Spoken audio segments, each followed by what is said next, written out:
Hey guys, Alan from Hack Gadgets here. We're going to be taking a look at something a little bit heavy duty electrical here today. This is a dual pole 100 amp breaker, and this one went bad. So we're going to crack it open, see what makes a breaker work, and we'll take a look and see if we can determine what made this one here fail. Let's head over to the bench.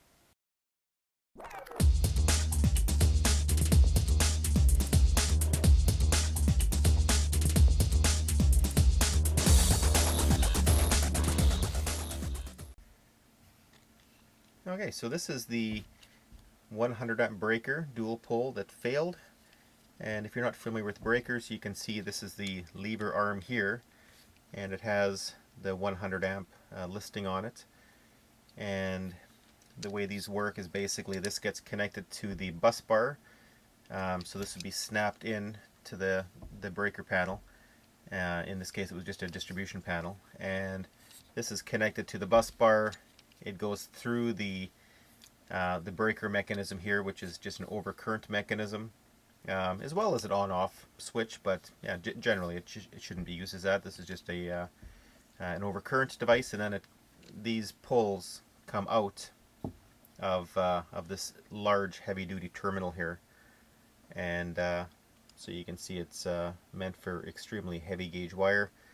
That black stuff on there is some anti-aux. That's just meant if copper conductors are being used.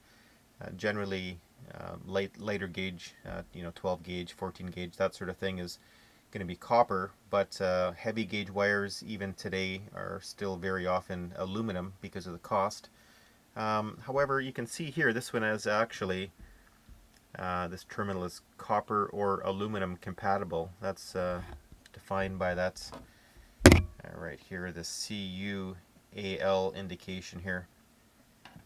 And these are really, it is built up as one unit, but it is, and it is actually riveted as one unit. There's a single rivet that goes right through this whole thing, and there's the other end of it. But, if you crack this in half, took the rivets apart, cracked it in half, remove this little linking bar here, it would be two identical single pole 100 amp breakers.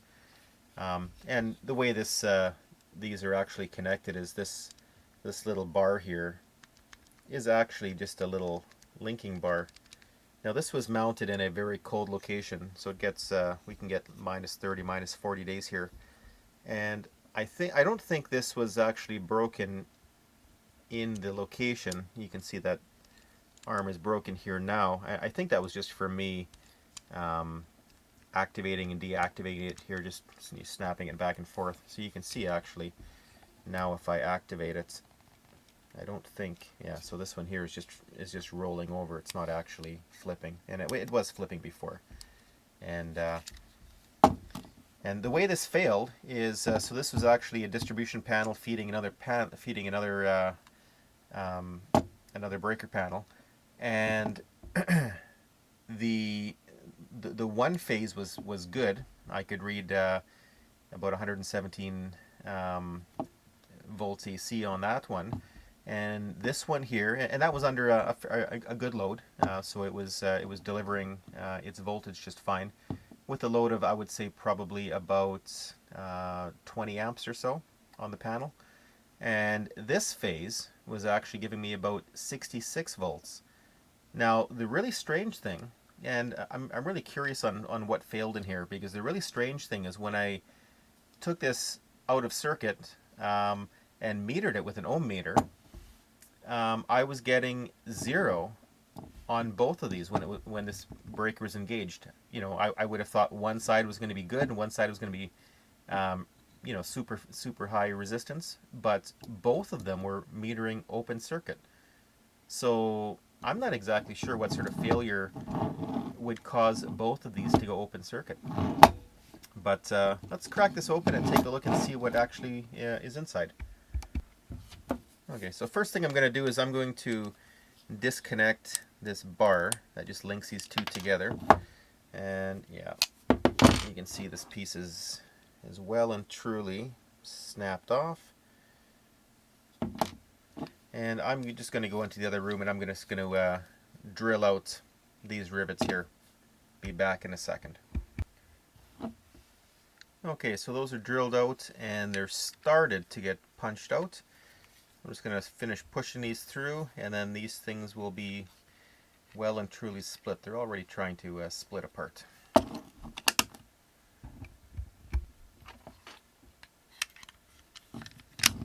going to try to keep them together as much as I can.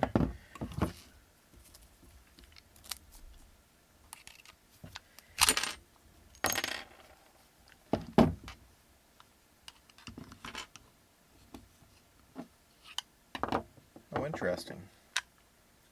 So this one, this pin actually didn't go all the way through like some of the other ones do.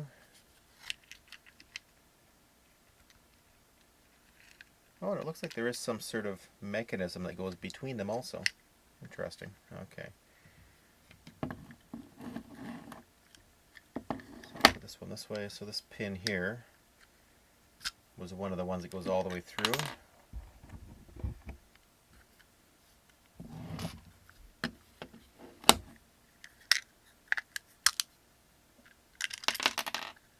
And this pin just went through that one. Okay, so this one still has 2 rivets in place, and this one went all the way through, and this one went all the way through. And here, this little guy was in between them. So I always thought, and maybe I'm wrong here, but I always thought that this bar that basically joined the 2 levers together, and maybe this is unrelated, but I'm thinking this is probably a trip mechanism. So if this one trips, it'll force this one to trip.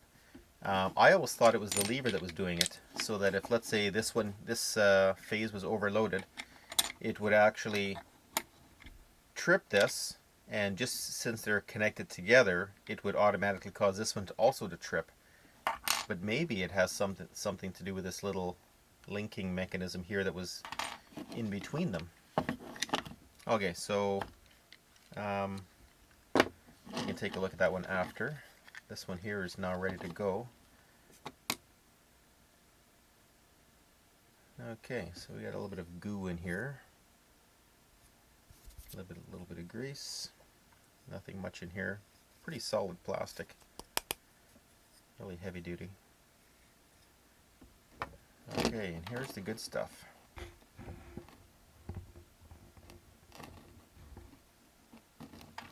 Okay, so what do we have here? We have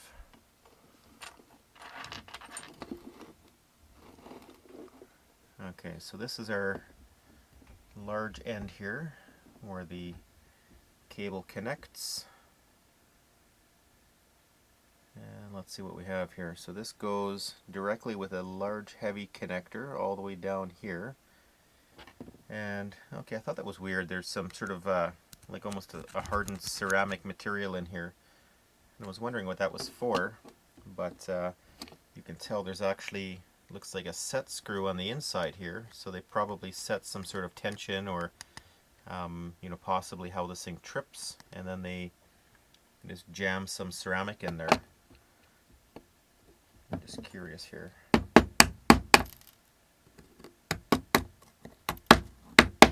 Is it a specialty bit in there?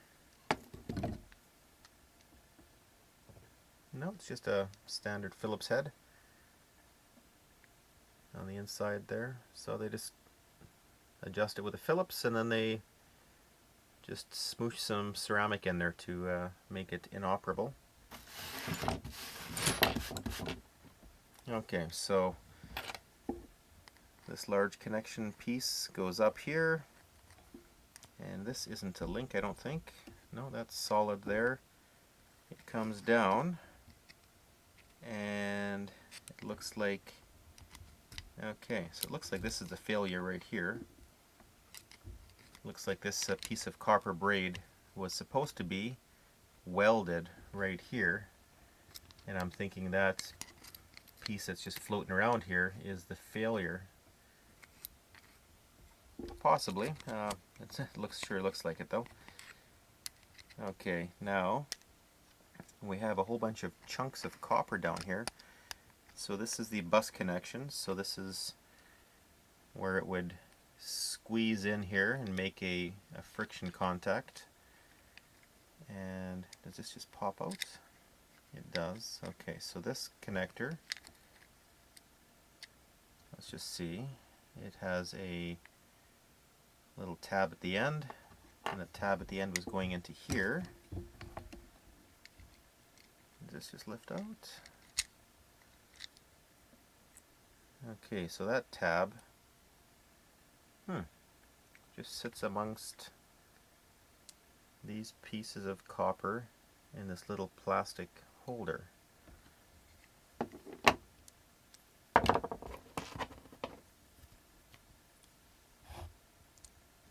So these are just little discs of copper,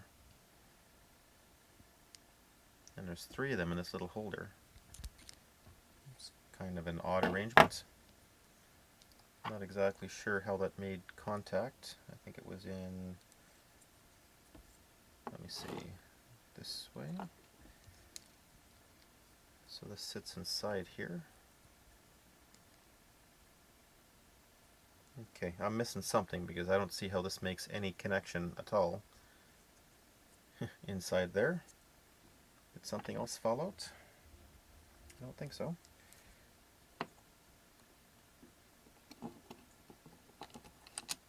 Well, and maybe this is why this is open circuit. Maybe something is... Jesus, totally wrong here. I don't understand. Okay, so that was in here. And... oh, I see. Okay, so this has nothing to do... I'm not even sure what that's for then. I don't think that has anything to do with it. I think this rod here is the portion that actually engages, and I think this face here is the portion that that rod hits to engage the 100 amps. And it looks like we can see some pitting on there possibly. So every time it would engage and disengage, if there was any significant current, I'm thinking that's where it would arc.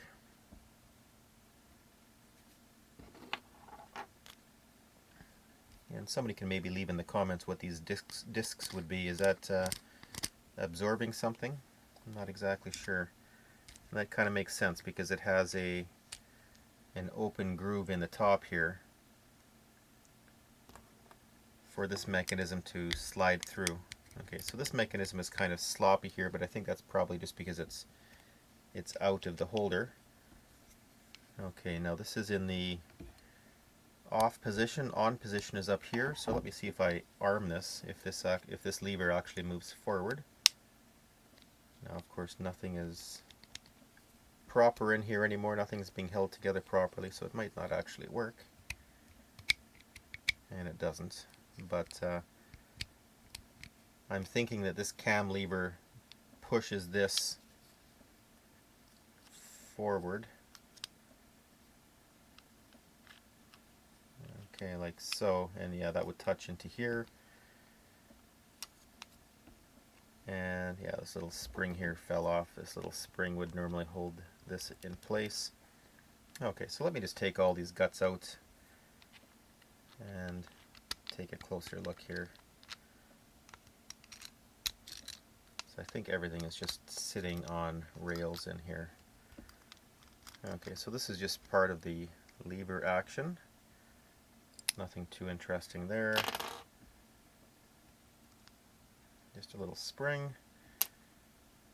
Okay, we got some goop in there, and so here is the actual contact device. And yeah, you can definitely tell this was welded at one time, not anymore. Okay, I'll remove the lever arm. It's all greased up in there.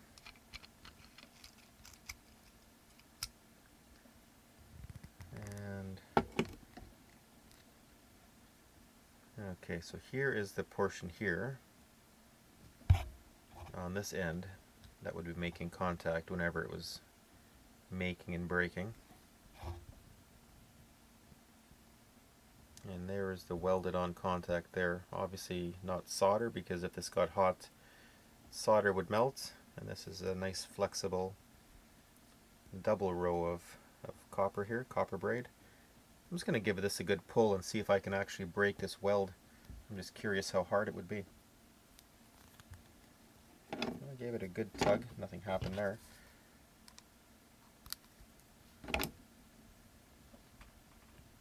Nope. Probably put about 30 pounds force on there, and it's holding strong. So that is a very good connection. Not sure why this one let go. It almost looks like it took some of the steel with it when it let go.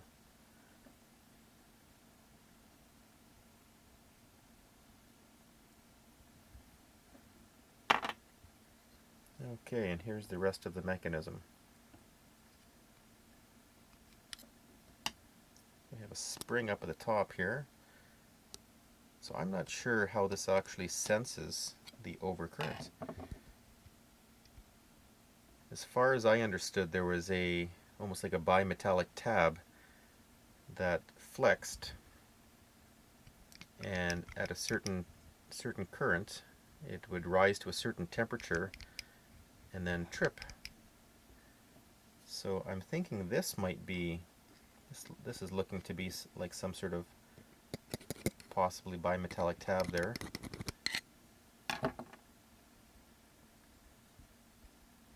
But I'm not exactly sure how this mechanism would actually cause it to trip. Let's take a look at the other one. Maybe the other one will clue us in.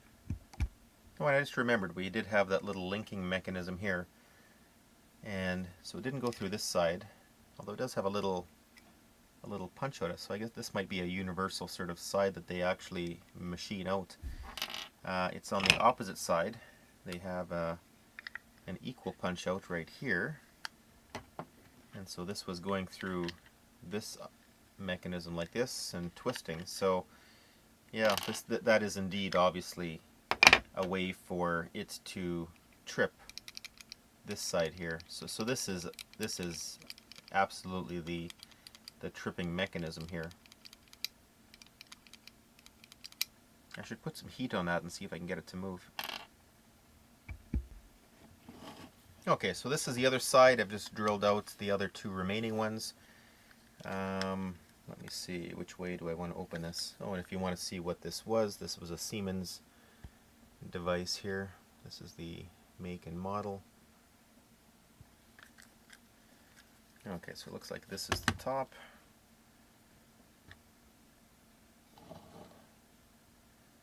Okay, a little bit of goop in there also.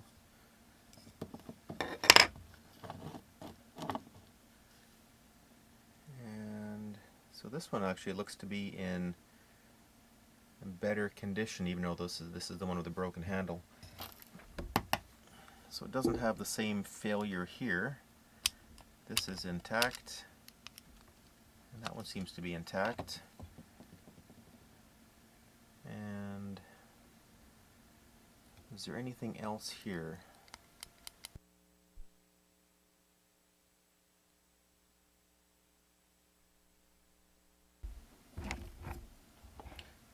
Okay, so it's a little bit tricky to make this thing operate with the other half removed, because a lot of this really depends on the other half for stability. So for example, you can see like the switch here. This one has one side broken off, but basically it has two of these bosses on here. And let's see, so this is the other piece. So it rides in this little hole here, like so. So it has nice stability there, but then obviously it relies on the other side for full stability and operation. So right now it does have the tendency to easily rock out of place. And this mechanism here, this is the little lever that actually makes the contact. So this one has a hole right here that actually fits into a notch on this lever, and that's how these are connected. And then it's spring loaded, and I'm not able to put the spring back on, but this spring that's connected here is normally also connected to the lever arm here, and it's kind of like a teeter-totter effect as you engage it. So turning this breaker on would be to push the lever in this direction, and as you do that, it sort of wants to teeter-totter this. Now, you know, that spring isn't engaged, but basically it would want to snap this lever into this position, so it would snap against this contact here. And so basically we have this contact that gets connected to the bus bars, and then it would basically snap this contact together. So these would just go bump together like that, and there's your 100 amp connection right there, making and breaking. That's your breaker contact. So so this must be some sort of just EMI suppression, I'm thinking. Just these little copper slugs in there. I'm not exactly sure how that works, but that must be what it is, because there is no electrical connection there, or maybe some arc prevention. I'm not sure. And then if you turn it off, it basically does the same thing. It just teeters this and it snaps open, and I'm sure it would probably snap all the way back and hit the back here. Let me see. Yeah, and there is a little bit of markings back here, so that little bit of white discoloration on the plastic, I'm sure, is just from every time it was switched off, it just sort of bumps against that thick plastic there. And the trip mechanism is almost like a little mouse trap. So when this spring is actually holding this thing engaged, this teetering mechanism basically is resting on this little notch right here. So let me see if I can engage it. The screwdriver is a bit magnetic, which makes it a bit of a pain in the butt here, but there we go. So that's now engaged, sitting on that little lever. And so this must be the bimetallic tab. That's the only thing I'm thinking here. So as this heats up, it probably, because this little tab here is spring loaded, and this little tab, if I push the tab in, you can see it'll release that little mechanism, and obviously it'll snap really hard when the spring is engaged here. Quite a strong spring. I tried to put it on, but you know, it wants to make this piece just for to sort of flop out, because that top piece isn't holding that in. So what I'm thinking is that, so I can move this, but with my finger here, there's very little tension on this, and just like a mouse trap, it wouldn't take much to move out of the way of this, even if there's a fairly heavy spring pulling that down, because it's such a small surface area.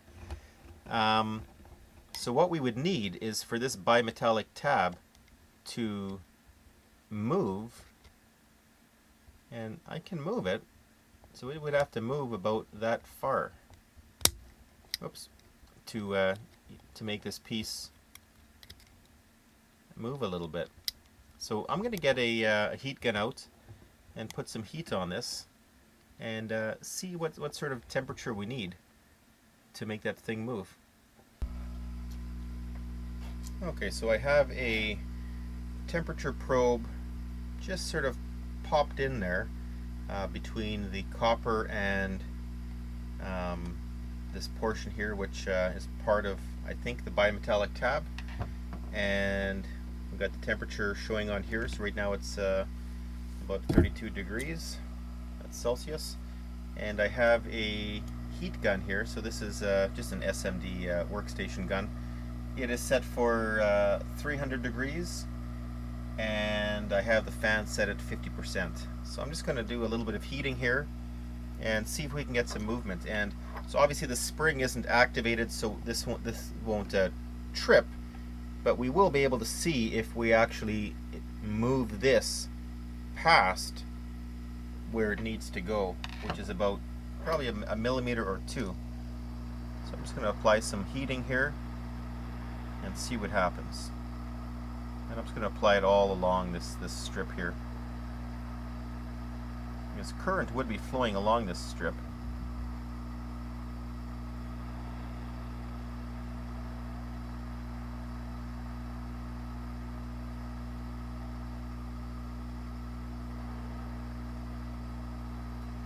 And so obviously this is more heat than it would be used to, so a little bit of grease smoking in there. But I believe this is more like a bakelite type material. That might be the old name for it, but so I think this material is obviously designed for high heat environments. Huh, is it me or is that thing actually moving? So we're at 238 degrees right now. It's a little bit out of frame there. There's 238. I'm just going to zoom in a little bit more on that sensor.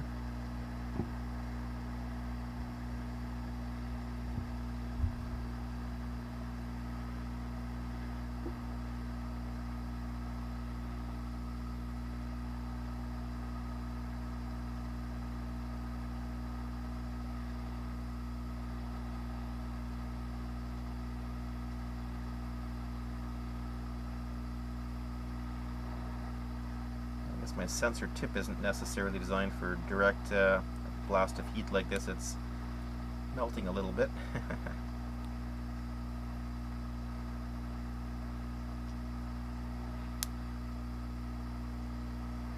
Okay, let's take a look and see if we have any movement.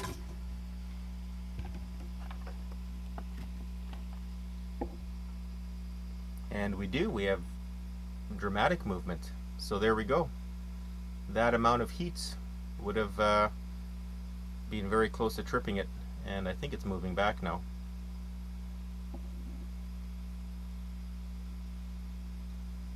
Gonna pull the sensor out of there.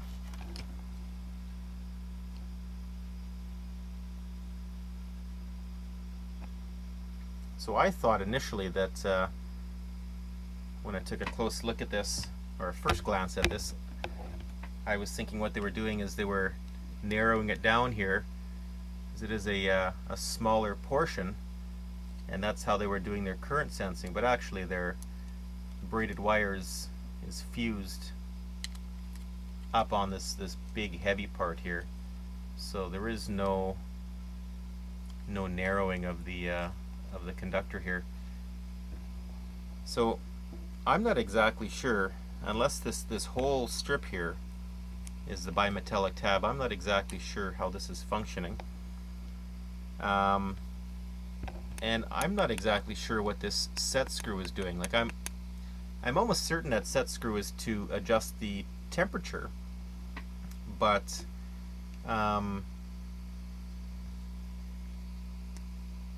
yeah, the only thing I could think is this is pulling this whole mechanism in one direction, so it's pulling it closer. But the only thing is, so in this portion, it's not captive in here, so this piece has the ability to move. Or is it captive? Oh no, I stand corrected. Okay, so that this nut is actually in here, so I can apply force in either direction. Okay, so this is absolutely then how they adjust the current. So I wish I had a meter here that could give me 100 amps, or not a meter, but a power supply. Well, maybe I'm wrong here. I am actually backing this out all the way, and I'm not being restricted there, unless I've just forced it through. No, I don't think so. I think that is just sitting in there. But I guess maybe when they're both clamshells are together, they can do some fine adjustment to move this where they want.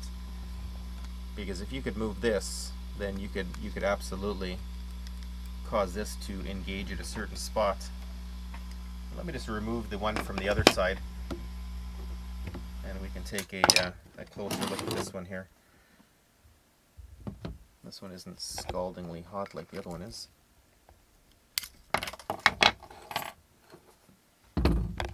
Okay, so the spring took off there, but here's the other mechanism. So this is the most trap trip mechanism, nothing too special about that. And this has some weight to it. So there's this little flag here. I don't understand what that is doing. And this is just the connection that gets bolted to. Nothing special there. This is aluminum actually, nice and light. And then they have stamped M on here. Well, I am thinking that this piece here, this entire piece, is a bimetallic strip. And you know what? The braided portion here, so I'm wondering, okay, so what I'm thinking is this braided portion is probably the weakest link in this circuit here. You know, this is going to have much more resistance than this big chunk of very thick steel. So I'm thinking this is what gets the warmest, and possibly, this is my theory, this is resting against in the design. This is resting against this little flag here, and this little flag acts as a heat absorber, possibly, directing the heat to heat up this little tiny tab here. And I'm thinking that this entire portion is a bimetallic strip.